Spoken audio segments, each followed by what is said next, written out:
Hello, everybody. This is Mara Elaine, and we're here with another episode of the Earth and Cosmic Wisdom series. These are conversations for these evolutionary times on Earth and bringing together a lot of different people from diverse backgrounds. And today I have a dear friend of mine, Patrick Haize, whom I lived with in a community house in Sedona several years ago. And Patrick is such a wise bard and soul, and I wanted to bring him on here to share his wisdom as he works a lot in the transformational mentor area. He's also deeply steeped in esoteric knowledge and wisdom, and weaves that through his music and all of his offerings. So I'm delighted to have Patrick here today, and just going to change this view and bring you in here, Patrick. Hello to Hey, Sedona. hey. Oh, it's such a pleasure to be here. Thanks so much, Mara. And it's such a gift to be able to connect with you once again after all this time. I know. We were just reflecting before coming on the call. It's been 5 years since we shared a house in Sedona, and it just feels like just yesterday on a level. But then a lot of evolution Right, as yeah. well. Yeah, that's the funny thing, right? It feels like so much happens and so much transformation has gone down, but so it feels like it happened almost instantly. And Right. that's the crazy phenomenon, is that it's like so much happens in such what feels like such little time. Oh, for sure. And I think we can definitely say that about this year of 2020. It's been a wild one, and a lifetime in this particular year. So Absolutely. I know that for me, you have. I mean, we've had many deep talks. We've had things that we've moved through in conflict together, and living together in such close quarters with Mhm. other people. And so I've seen the alchemy that you bring to the table, and all that you've kind of moved through in your own life, in order to really be in a place of inner mastery and really in your crafts, right? Mhm. So I would love to talk to you about that, because I feel that so many people right now are really rocked off center, right, and struggling to find center and find ground in these times. So I'd love to open it up and just see and explore, what you would like to speak to around that, in people helping Yeah. themselves. Yeah, I completely agree. Thank you for uh, honoring me with those. And then, yeah, now is one of these times that's really calling upon us to find more of a center within ourselves. And it's interesting because it's as things get crazier, it then the more vulnerable our, you could say, psychic fault lines are, like wherever our weak links are. It's like it's the nature of the reality right now is putting pressure on our weak links and Mm. bubbling all of those to the surface. And so, as you can see, with people that don't really have tools for centering, that there's a more and more pathology is ensuing, and it's just spinning faster and faster, and more craziness, more and more unsettlement. So when all of these I was gonna say, like, I was gonna say when the craziness started, but then people are like, well, it's been crazy forever. But these successive levels of craziness, like, have like Yeah. continued to increase. And so one of the more recent ones is the whole COVID thing. Mm. And I remember one of the mantras that I had for myself during that time, because what I was faced with at that time, what I think a lot of people were faced with, is so many different narratives about what's happening and what's going on, that were coming at us from all different angles. And I think of narratives oftentimes as being like currents. They're currents that can take your energy and your thoughts in different directions, really truly to different dimensions of existence or experience. And so, one of a long-term maxim or I don't know, maxim's not quite the wrong word, but a long-term rule of thumb that I've had is that in a world where there's a lot of currents coming at us, it's so important to have some sort of centering ritual that you do on a regular basis that brings you back into alignment with what your truth is. And your truth is always going to, change based off of what you're experiencing in the moment, right? There'll be a different focal point for where your truth expresses based off of what you're experiencing. Um, but what I found was that, um, at this time where there was so many different narratives coming back and forth, like one of the mantras that I had to say for myself during my meditation when I'm creating that ritual to integrate is that when I don't know how to make sense of the external reality, Mm. when things are confusing to me, instead of trying to cling to certain ideas in order to feel okay, or try to that what I had to do is relax into the idea that maybe I don't know what's going on, but that I can trust myself. So where's that aspect of my connection in which I can find solace and trust? Mm. And how do I bring myself into relationship with that essence, that energy of safety, that energy of knowing, that I'm connected and feeling connected to divine essence or my truth, or there's a lot of different words that we could put in there, and that ultimately is the guiding light for me, because when I feel like I'm illuminated with the presence of my spiritual center, then from that space, I don't need to know exactly what's happening outside of me, but that's connecting me to a certain level of grace that then can act as a guide for my decision making. And again, I don't need to know all the details because my decision making is still cradled with that grace, and that can take me through the experience. So that's been a major thing, is like when you can't trust what's outside of you, you have to learn how to trust yourself and then come back into that space. And when there's all these different currents trying to pull you off to play out different agendas or to, react in certain ways, it's like, what do we have on a regular basis that we can do that brings us back into connection with our truth, so that we never get blown off of our path and find out that 2 years later we just had gone down some weird pathological mind spiral that's took us out of who we truly are. Yeah. Thank you. So eloquent. Love it. Um, yeah, and that's the core of it, really, isn't it? It's that we don't get lost in those currents that they're like false light currents. They're just Mm, distraction templates, aren't they? That mm, that really just siphon you off, and it's like finding that stop point, like recognizing it as quickly as you can before you're too far down that timeline, I suppose.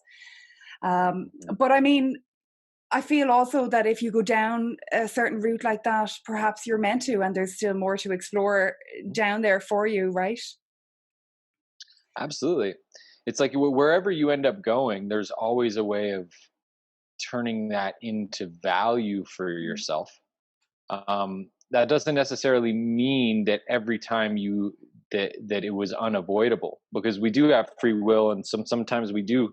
And I know I've had experiences where I've actually gone further down a path than I needed to. Like I already got the lesson, and I kind of Right. take it a little bit further.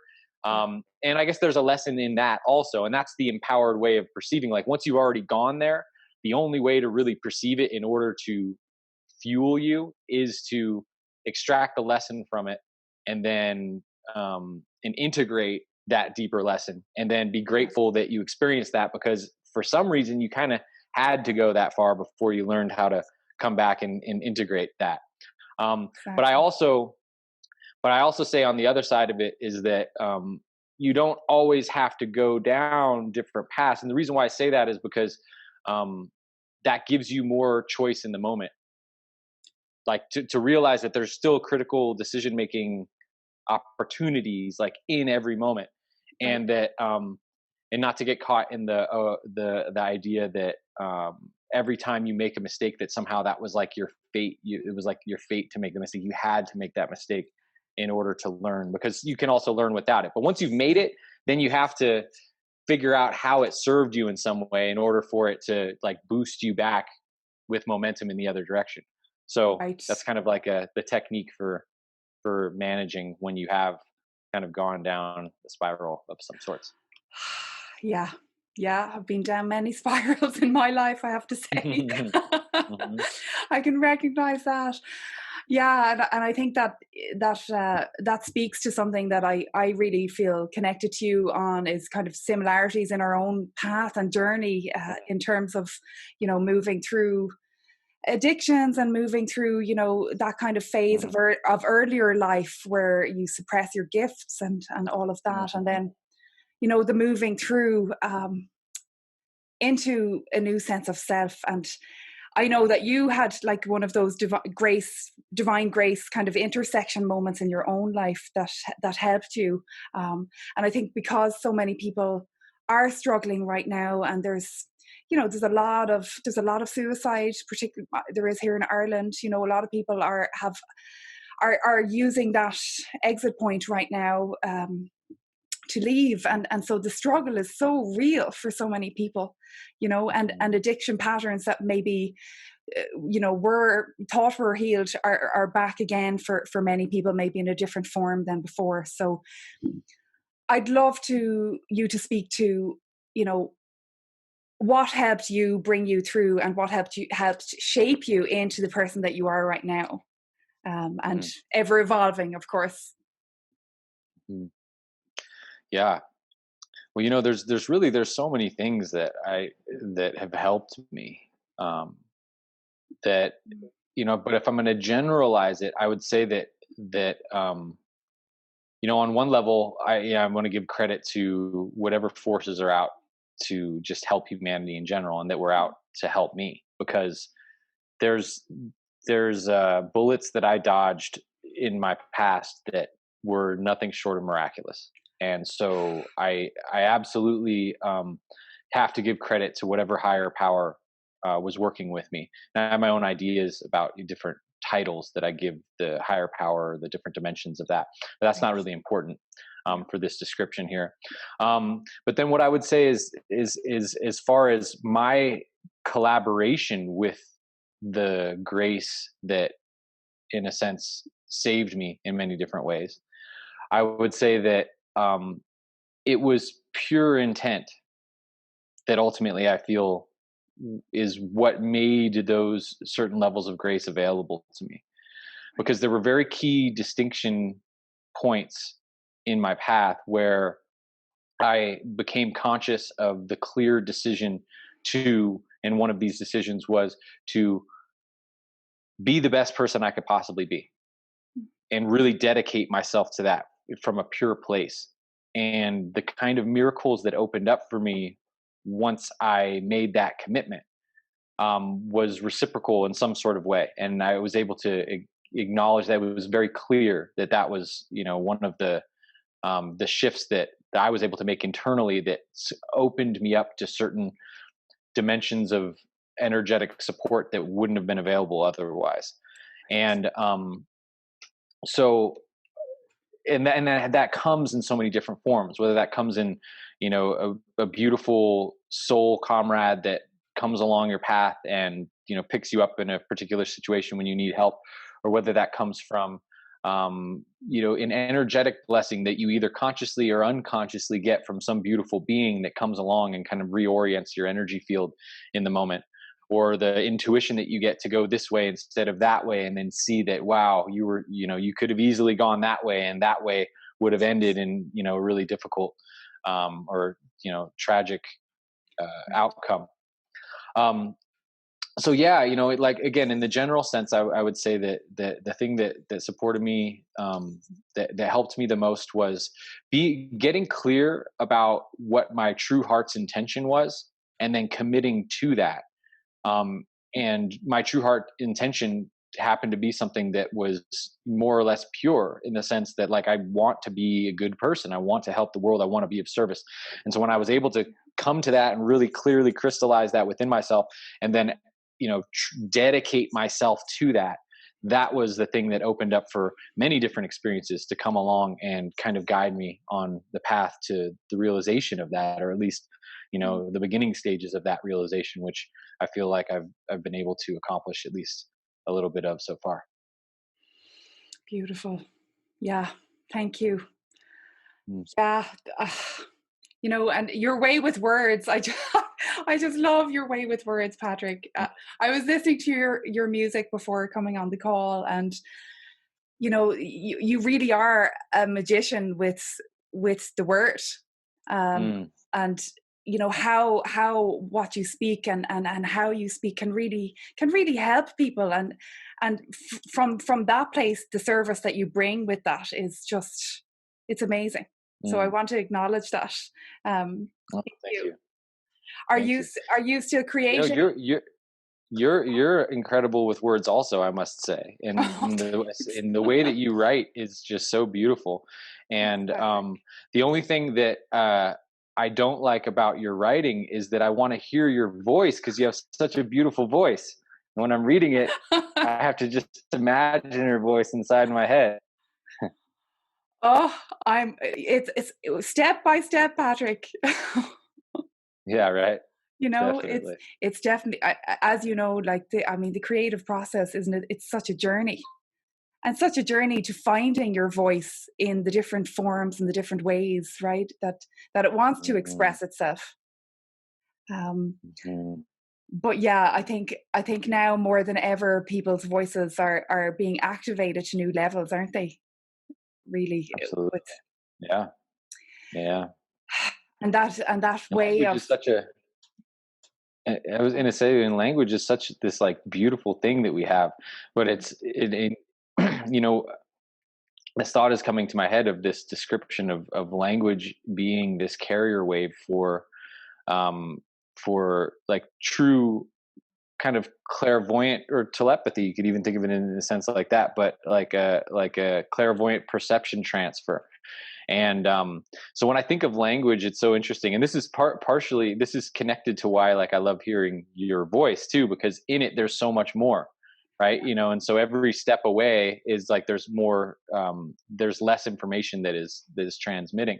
And this is partially why I love music so much, because um, with music there's so many different levels of different dimensions of articulation that can come in, that isn't just restricted to the intellectual level of explanation.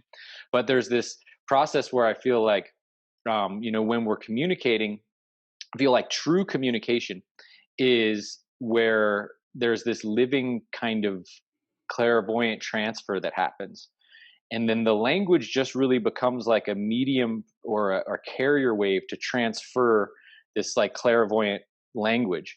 And so whereas, communication that isn't living, that's, you could say, more dead, would be communication where, someone is using words to describe something, and then the person listening isn't getting the actual transmission of the space that the person's coming from, but rather they're using their associative memory and association to the actual words to kind of like recreate a picture, decoding the words, Yes. as opposed to an actual transfer. Because I know that when I have conversations with people where there's like a real transfer going on, that I'll get these images that are moving and living, that correspond with what the person's expressing. And I know that on a level that we're sharing that same kind of conceptual spiritual artifact, like we're both communing with the same artifact that's being described and explained, as opposed to, again, this like decoding process where somebody's trying to explain their artifact or what they're seeing, and then the Yeah. other person is just kind of having all the associative connections to how they interpret the words, but it's not an actual connection. And so then Right. when we have these extra things like language that create these harmonic frequencies that really create this like carrier wave of frequency that you can imbue with when you're talking to somebody, then that kind of opens you up to this psychic transfer. And then Mm. there's this communion that happens. And this is the kind of the Yeah. communication that this world needs, because this is when people can actually really connect and fully understand each other, as opposed to the bickering that we see all over social media in the world, where people are, there's these semantics issues where people are running into brick walls because these words are not meant the way that they're being perceived, and nobody's really understanding things fully. So Oh, yeah. uh, absolutely. It's like it's so disjointed. It's just, Mm, well, it's just misfires all the time. There's no, Right. it's just, and they're just, these misfires are, it just creates a whole electrical shit show, really, doesn't Right. it? of, Yeah. of misconnected individuals and thought forms. Hmm. I love that, Patrick. Yeah. Yes, yes, yes. And Yeah. it's, for me, for many years, I was struggling to actually articulate words. Particularly maybe maybe about 4 or 5 years ago, actually, when going through an acceleration, when your energy is shifting and you're kind of being accelerated within yourself, your language kind of goes. Hmm. There's a reformation that happens with the language that maybe you used to speak, that has to meet the new codes that are coming in for you. And I found myself unable to articulate it because the transfer was so quick, that I'd already Right. articulated psychically, right? Um, Right. and and then I would actually come across as a mute. I wasn't, I was stumbling over words. Hmm. And Yeah. that's quite a phenomenon of, your energy shifting and changing, which I'd love to actually speak to, because that leads us into what I wanted to talk to you about, with regards to future self and Mm. dialoguing with your future self, and how that can help you in the here and now. Really step into yourself, your true self. Yeah. Yeah, absolutely. Yeah, this idea of future self, I think, is such a powerful ally for us. And it's interesting because I've had some experiences, and I know you have also, where there's been some sort of interaction with future levels of my consciousness that have been extremely illuminating for me. And a classic story that actually just jumped to my mind also, of a figure that maybe a lot of people may or may not have heard of, but Robert Monroe. In some of Robert Monroe's books, he talks about the same phenomenon of a future version of himself coming and giving him sort of some download or upgrade, and then 10 or 15 years down the line, realizing that he was the being that projected himself. See, at the time he didn't realize it was his future self, but then he was in this disembodied state, and he had found this old version of himself, and then assisted this old version of himself to help with whatever breakthrough that was going on. And I feel like, to agree, that's something that many people experience, but don't necessarily know that they're experiencing it, right? Yeah. But the power of knowing that your future self has got your best interest at heart, or at least that you have some future aspect of yourself that you can call upon if Yeah. you need help. And this is expanding us past this physical time space dimension to realize that outside of that, the slipstream of time, I mean, there's a lot of different timelines that exist, and there's a lot of different versions of ourselves that we can tune into that Yeah. can be of assistance. And one really powerful practice that can be used for this process is that on a daily basis, and I've done this for certain periods of time, and it's been tremendously helpful. Sometimes to juggle all the practices that I'm trying to do can be a lot, so I haven't done it so much recently. But is this process of every night before you go to sleep, to send your energy back throughout the day and send encouraging and helpful tips and energies to yourself, especially surrounding the difficult points in the day. So whenever you run into some sort of issue, throughout the day, then you know that your future self that night is actually with you there in that moment, helping you. And so Right. and this is something that you get used to then on that basis. And then the fact that you're sending yourself hindsight every night afterwards means you have like when you said that thing that even 5 minutes later you're like, oh, maybe I shouldn't have said that, maybe I should have said this. Well, it's like, well, that higher intuition is with you then in those moments at all times, which just even the knowing of that can create more of a relaxation and a letting go and like a gracefulness.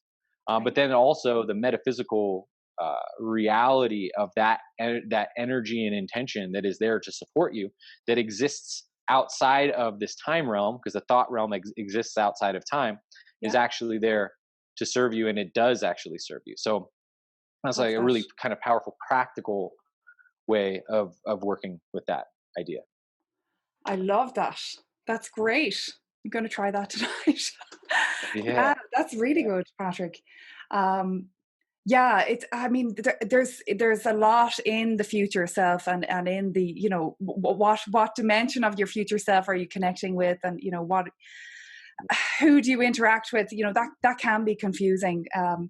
But I know Mm, for me, and possibly for you as well, that, you know, when I was first kind of awakening, going through a big kind of dark night of the soul, kind of 2009 time and into 2010, that was when I felt the presence of my future self really start coming in, mm, and a future self version of me that that just was able to upgrade and lift me out of the density that I was in, to give me a running chance, you know, at a new timeline, right?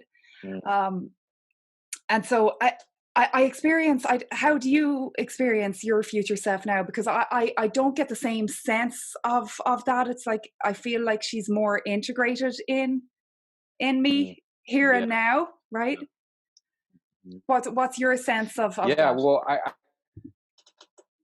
I feel like, you know, the help that we get, whether it's from ourselves or other beings, usually comes at like 2 points. At one point would be, or for two reasons. For one reason would be to get us back on track when we're kind of wandering off of our soul's path, Yeah. right? Um, and then the other one would be to encourage us when we need encouragement, right? Right. So either it's like, because I remember like in the beginning of, you know, people use the term awakening, I'm just going to use it, but like, you know, in the beginning stages of my awakening, I could say, which, and what I mean by that is my opening up to, you know, it's a certain breakthrough where I opened up to a whole different level of magical, like like existence of what this thing of life and creation and awareness and consciousness is. Mm, In the beginning, I got a lot of connection or contact with different, you know, helpful beings, one of which being a future version of myself. And I feel like it was very much a confirmation, like, yes, what you're tuning in is real, okay, right. and you're on to something, and yes, do this thing that you're thinking about, these new like realizations, these are good, continue with that, Yeah. continue with, this is going to be fruitful, right? Which give me the permission to really commit to these different things that were kind of, you know, strange and new to me, and maybe I wouldn't be as inspired about certain action steps if I didn't get some certain level of confirmation. Right. And then other times that I've noticed that they've come is if I start veering off path, then it's like, oh wait, hey, you know, you're veering off path, like, you know, here's like a little like highlight, you're a red flag for you, let you know that you're veering off path. And but then, you know, sometimes what happens, and I know a lot of people have experienced this too, is that that it seems like they start getting less contact after a while, and but that can sometimes, in my opinion, be a good sign. It means that you're coasting, like you're in the pocket, you're coasting towards your goals. And so they're like, okay, hands off, let them do it, right? You know, we're only going Right. to jump in there and throw the training wheels on if you need the training wheels, otherwise you're more empowered that way, so we're going to let you do your thing.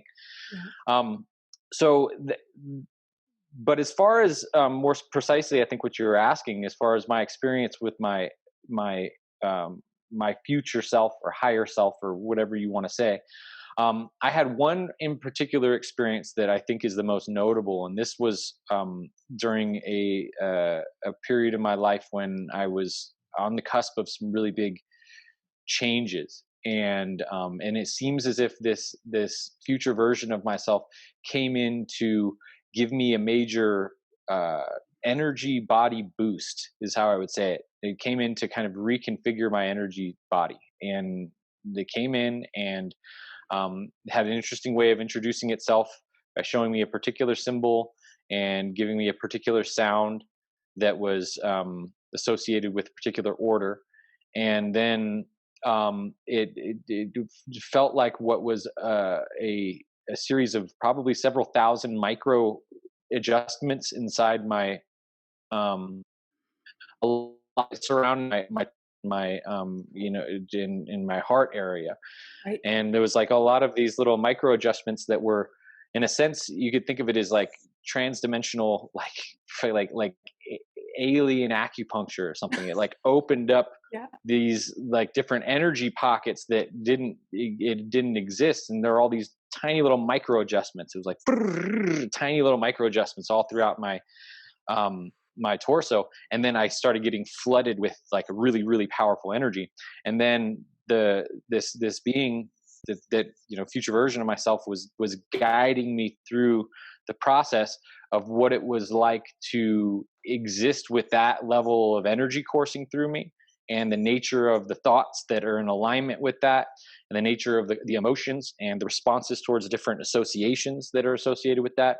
And it was kind of like a 101, where they kind of take you through like, this is what it feels like to be this, and this is what you are, but this is kind of like the preview of what you are. So, Right. and the whole thing was like, we're giving you the preview, we give you this boost for this several hour period, and then we kind of like let go. And ever since then, really, it's been the process of me fully embodying and unlocking that to make that my way of being now, which the set by this connection that I had with the future version of myself.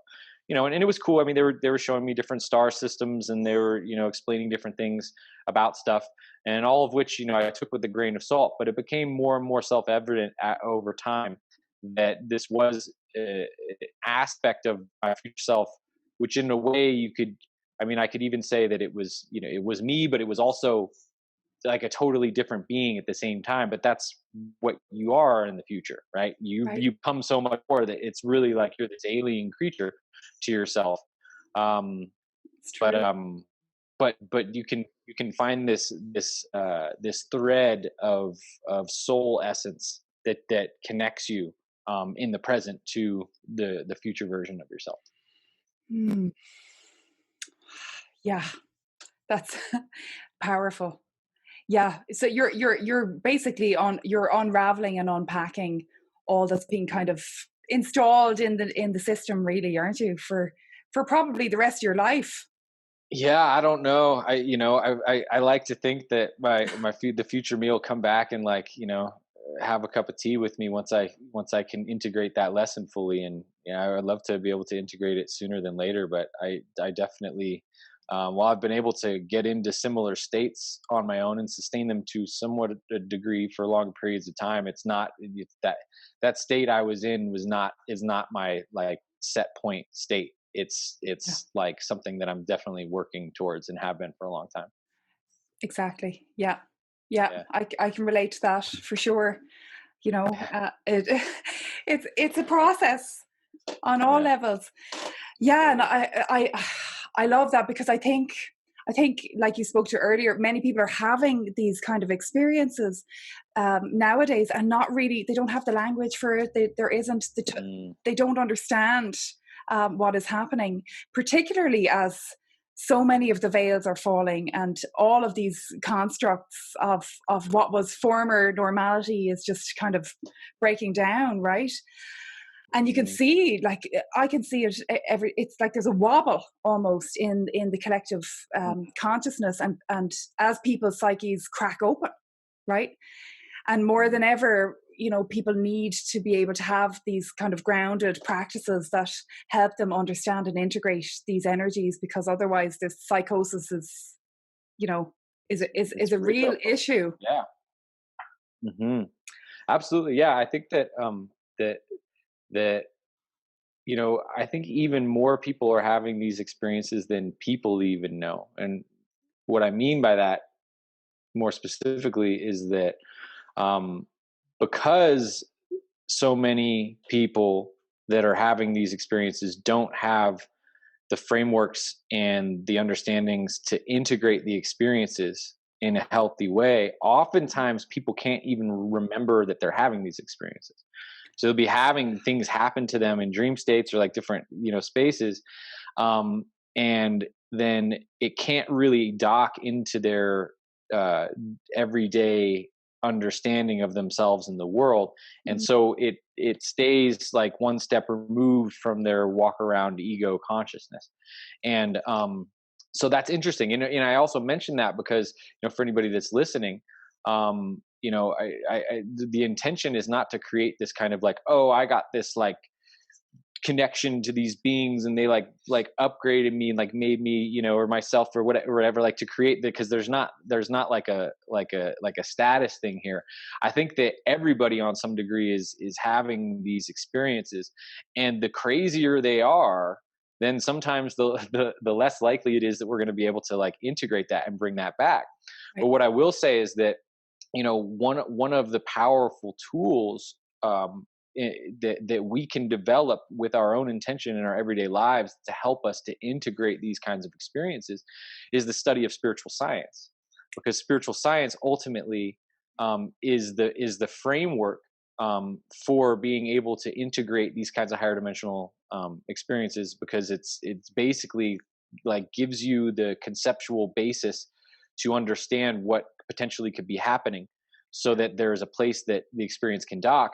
And then it also, will have different the practices and rituals that you can do that can kind of prepare you on different energetic levels to not only attract this kinds of experiences that you may need, but also, like I was mentioning, to integrate some of these things, didn't have, to integrate them into before. Yeah, for sure. And when you speak to spiritual sciences, like, so going into esoteric practices of like light body cultivation and kind of the martial arts and you know all of those sciences, is that what you speak to?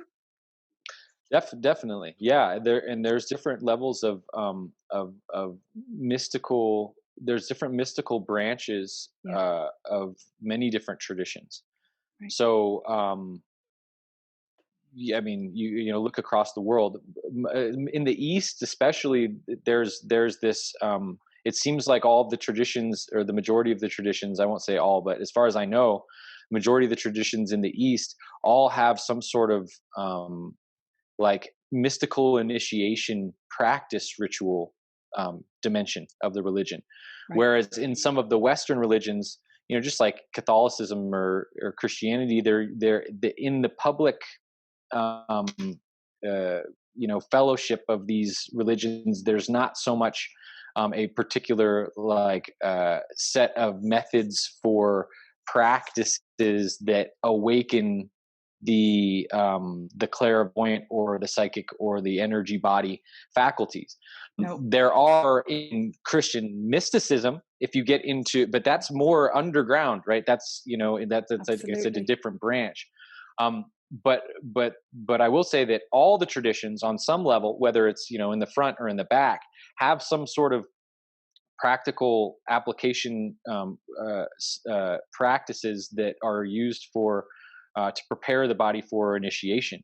And so, it is a powerful part of our spiritual evolution.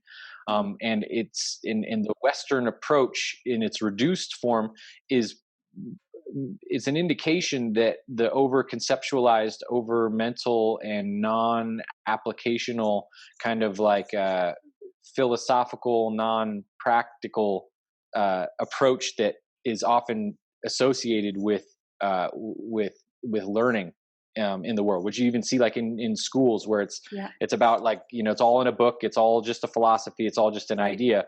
It doesn't actually transfer into, your breathing practice and how you walk through your day, and moving energy through different energy centers, and awaking our consciousness on these different levels. And part of that, I believe, is because people are easier to control when all of their different faculties aren't online. Absolutely. And, there's a lot more information, and there's a lot more, awareness that we cultivate when we start turning on different energy centers. In other words, like, our Yeah. feeling centers are, there's a tremendously broad bandwidth of information that can come in through our subtle feel. But if somebody's cut off from that and stuck in their head, they're much easier to manipulate, because they can't feel in a whole level of reality. And Right. so, due to the controlling nature of some of the forces that are behind some of the different, religious institutions, I think a lot of that was kind of taken out, so they can keep people in smaller boxes, and then control them in that way. But the good news is that there's tons of stuff out there that you Yeah. can explore to be able to turn on these different faculties and become more holistically aware and conscious.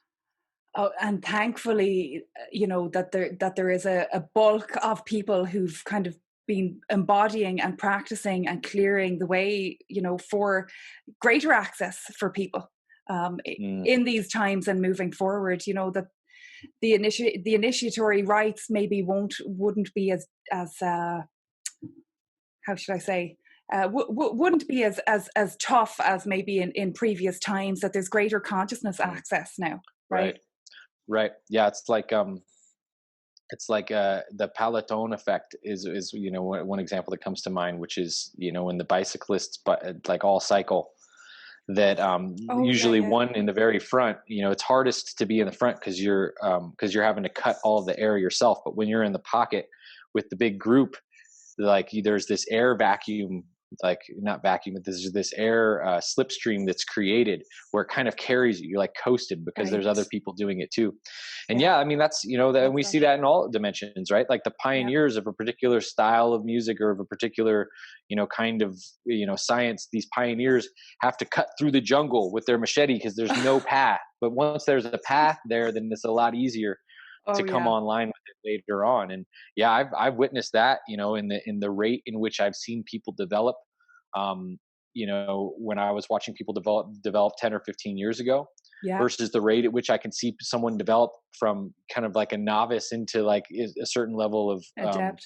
of like of initiate, like in such a short period of time, because it's like that's been imprinted into the etheric field and the Exactly. astral field of the planet. And so there's all these resources to pick up on. And this is hundredth monkey, also that's like another way of describing it, like the hundredth Right. monkey effect. It Oh like right. transfers.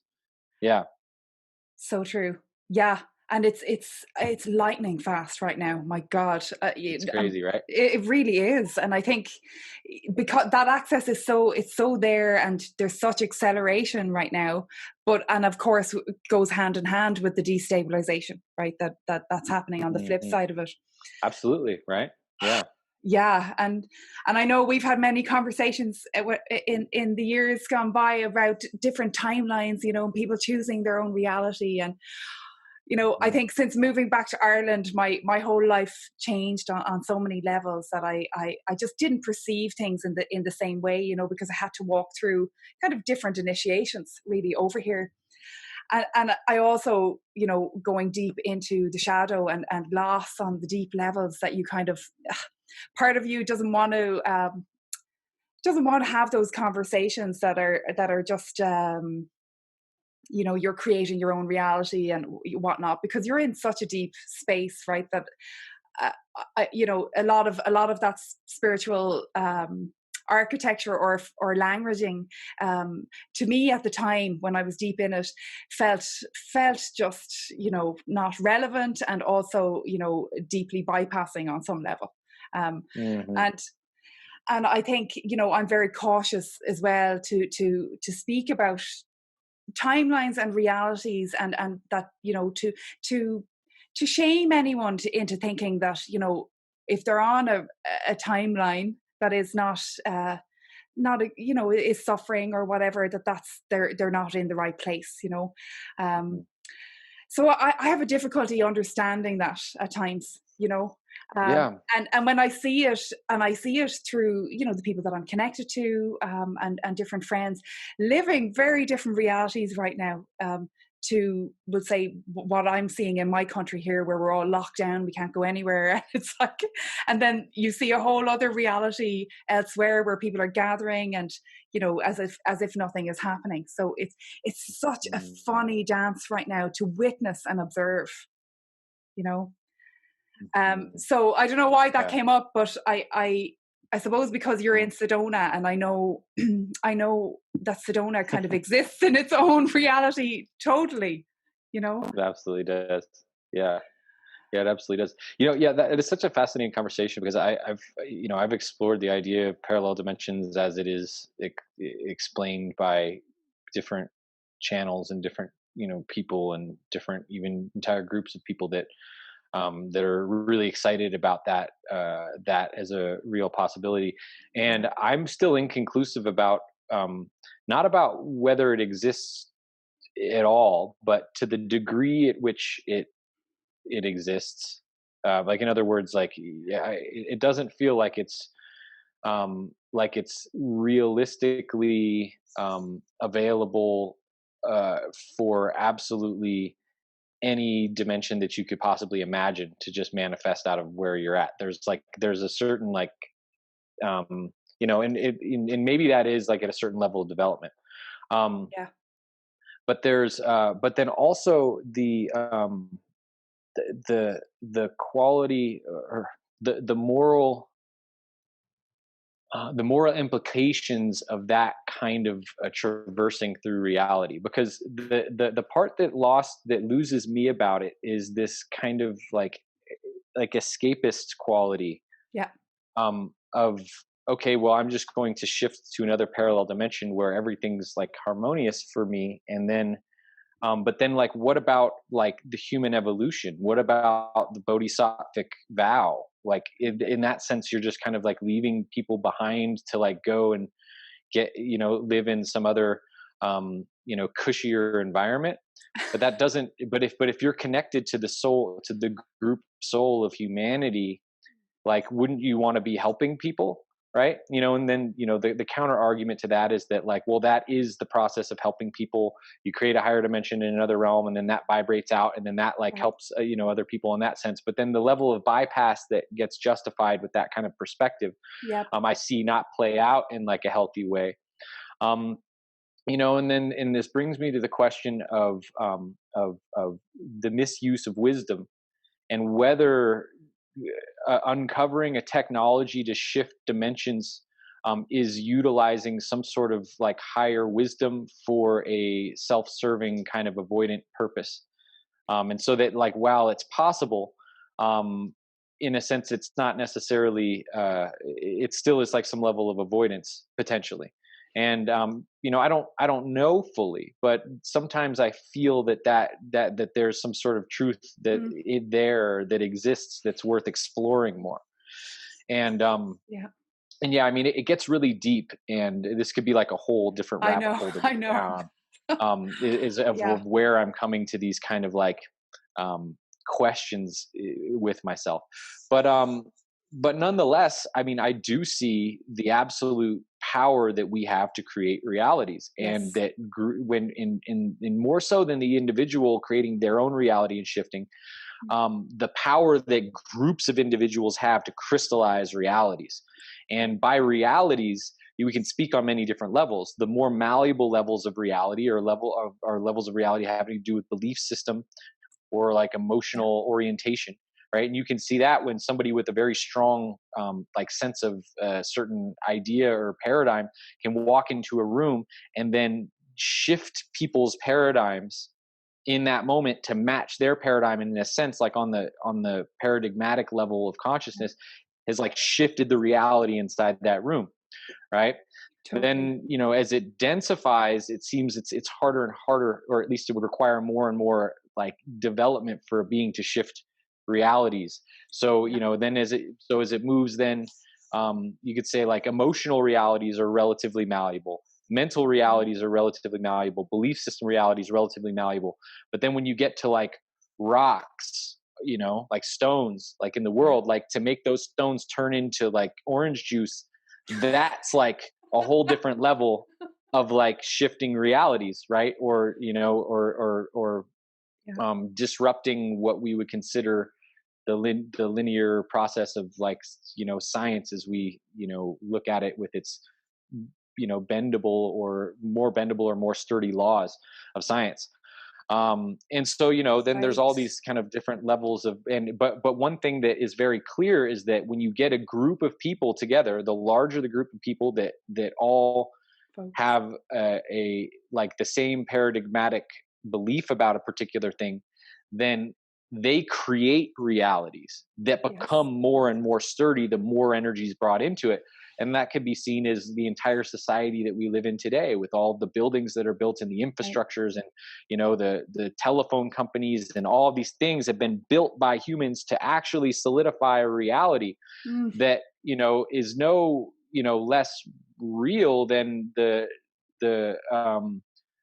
well, I could say it is less real. Where what I was going to say is that where the base reality that exists on is no less real. In fact, it's even more real, which is mhm. the reality of like nature and in the laws of nature, right, in society. Right. But still, when this new reality is created, it's like a game within a game. When the new reality is created within it, that reality has such a substantial can have such of a substantial like stronghold on where people orient their consciousness, that it Right. actually, even though may on some level have less reality, it can still garner more of like the collective attention and consciousness to actually fulfill what could be argued as a false reality. Oh my So God. Yeah. it's just crazy how humans really do create things, and all the different levels in which the malleability is available. And such a powerful reminder and reference point for what's happening right now, as the manipulation of people is just, you know, at epic levels, and all of these different realities that could be a potential down the line. Right. You know, so yeah, so I can totally understand that. Um, Sorry, our connection is a little glitchy here. It'll settle in a minute. Yeah, I heard a little glitch. Yeah, no Yeah, worries. but What, yeah, it was coming through though. Like, was it yeah, skipping when I was talking? no, that's Okay, perfect. okay, That's perfect. okay, good. Um, so yeah, okay. Well, let's. I'd love to explore a little bit around, something that I heard you say actually on another conversation with somebody, was about helping people with sense making skills, and I loved that. All right. I really loved that. And maybe you could speak about like how you're working with people at the moment, like to help them in these times, and what sense making skills look like to you. Yeah, yeah. Well, sense making skills. I don't think the term requires much of an introduction. Hmm. But it's I've been hearing that term used in the intellectual dark web, which was I really loved it when I first heard it, so I've been using it since then. And yeah, it's like it's really like a um well, how I've been helping people develop sense making skills is I usually like to work with the framework of the head center, the heart center, and the will center, which are the three astral body grail points. Which is kind of in so when I talk about the astral body, that can equate to what um, people refer to in the Western religion as the soul. So this is like the plasma body that lives on beyond the physical body, right? And then you have the etheric body, which is like your life force body. So it's what makes the physical like the ability for the astral body to inhabit the physical body and brings life to the physical body. But that's made up of etheric existence, which is prana and chi and energy. And then you Right. have the physical body, but the astral body is our mental body, our emotional body, right? And in that mental emotional body, we have our head center, our heart center, and our will center. So connected to thinking, feeling, and willpower, willing. And so, for instance, yeah, I just finished a course for spirit science, which I go really deep into this. And the Fantastic. first half of the course is talking about greater self-realization within the structure of the astral body. So creating a greater awareness of how can I make distinctions between different kinds of thinking processes, between how different directions that my consciousness can move. So one being silencing the mind, one being directing the mind intentionally and focusing the mind, and then another being like flexibility, being flexible with the mind. These are so kind of different ways the mind can be used, and how clarity in the mind, so the ability to not think and just observe, is what enables us to perceive reality clearly. Because the more we have a jumbled mind, the more we have opinions that are jumping all over the place, the more we're going to see the distortion artifacts of our monkey mind and miss the actual clarity of what we're observing. And then if you get into spiritual realms, it gets even worse, because your monkey mind becomes animate, like in the external reality. They're seemingly like when you're in the spiritual realm, so it's even more confusing. But even anyone's had the experiences that if you're told a lot about a certain person before you meet them, then you're more likely to focus in on those aspects and then see it through that lens. Yeah. So this is the idea of clearing the mind so you can see things and perceive things clearly, which a lot of the Eastern traditions have focused on for a long time. But that being a prerequisite for greater self-realization, to understand the nature of the quality of the thoughts that you're thinking, right? Whereas then the directionality is, how do you focus on a particular thing and stay focused and not let something else take you off track?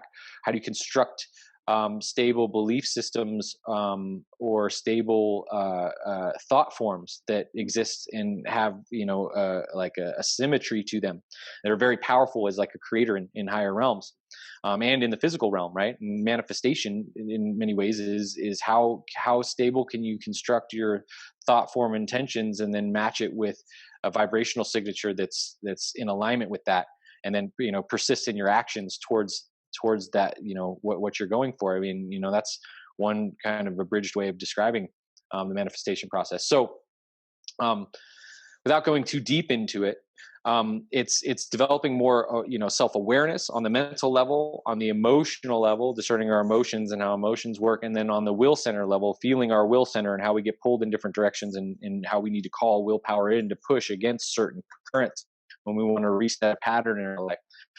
And then, through the understanding of the awareness of what's going on at different levels and the different patterns, then how to start intelligently modulating these in order to align them more with our higher truth, so that then we can create more intentionality in our lives in general. And first off, have access to, a space in which what we feel as the sense of truth and right and goodness is available to us. Then from being able to have access to that, then saying, okay, from this space of good and right and truth, then how do I begin to alchemize my thought center, my emotional center, my will center to align with this access to my truth, and then have that become a way of being in the world. And this is like the level of self-empowerment, right? So then we're empowering ourselves to be operating from our own sovereignty, as opposed to operating from the different programs that before we were talking about are like currents that kind of pull people, into different actions. And so it's really like an esoteric approach to self-help in a lot of ways. It's like, it's self-help, but we're not just learning positive thinking. We're learning like the mechanisms of, the energy bodies and how positive thinking creates structures within the energy field, and how these then structures create currents that, pull in certain thoughts and emotions from different realms. And, so it's essentially, it's, kind of like, self-help, but it's esoteric, like esoteric psychology. It's kind of like a good way of thinking of it. Brilliant. The most valuable tools you could give anybody right now, honestly. Right. That's the stuff people need. To clear out all of that noise, and to be able to discern, like to have those discernment filters and be able to flag when these external influences come in, and to recognize them. I think that's just the greatest superpower you could have and develop right now. So thank you for bringing that to the table, to the big table. Of course. Yeah, definitely. Well, thanks for being at the table with me. Oh God, it's an honor. Jeez, yeah. I'm glad to have amazing people at the table, at our greater council table. Definitely. So, and when, Patrick, is that something that's going to be coming out soon, or is that? Yeah, it is. We're in the process. I'm just doing the editing now, but I'd say in the next couple of weeks. I'm not sure when Spirit Science is going to actually release it, but probably sooner than later. I know that they've been putting some emails out about it, so I'm assuming that they're planning on releasing it soon. So I can get the dates to you as soon as I find that out. Great. But Great. regardless of that, I'm probably going to be doing an 8-week online workshop regarding the same general material at some point here pretty soon too, so we can get into it like in a live setting, which I think would be really valuable also to be able to have the Q&A and the interactive dimension of that. Brilliant. Yeah, so needed, Patrick. I'm delighted you're doing that. It's just, it feels so right in all that you embody and that you bring through yourself. So yeah, I hope we'll share it far and wide. Get the Beautiful. people that I'm need excited to be about it. there. Yeah. Definitely. So I think, I feel like that's a nice conclusion to where we are today. Cool. Yeah, feeling complete. Yeah. I'm so grateful Cool. for you, Patrick. I'm going to share all your links and the usual stuff below. And are you doing you have your music on Spotify? That's where I was listening, but you have it in a few other places, or? Yeah. It's on all platforms. Spotify is the one they usually push or point people towards. There's Spotify. It's on SoundCloud. You can find some of it over on Bandcamp too. And as far as music, do you know Gabe Solomon? Gabe Solomon and I have had this kind of project that was shelved for a little while because of the COVID thing, but I just talked to him the other day and we're getting back rolling with it. And within the next month or two, we should probably have some new stuff out. So you can be on the lookout for that too. And you can find that through my Spotify, and then I'll be posting it on all my social media platforms once we get those tracks polished and up. Oh, fantastic. Yay. Yeah, Thank super you, excited about that. Patrick. You're a star. Yes, thank you so much, Mara.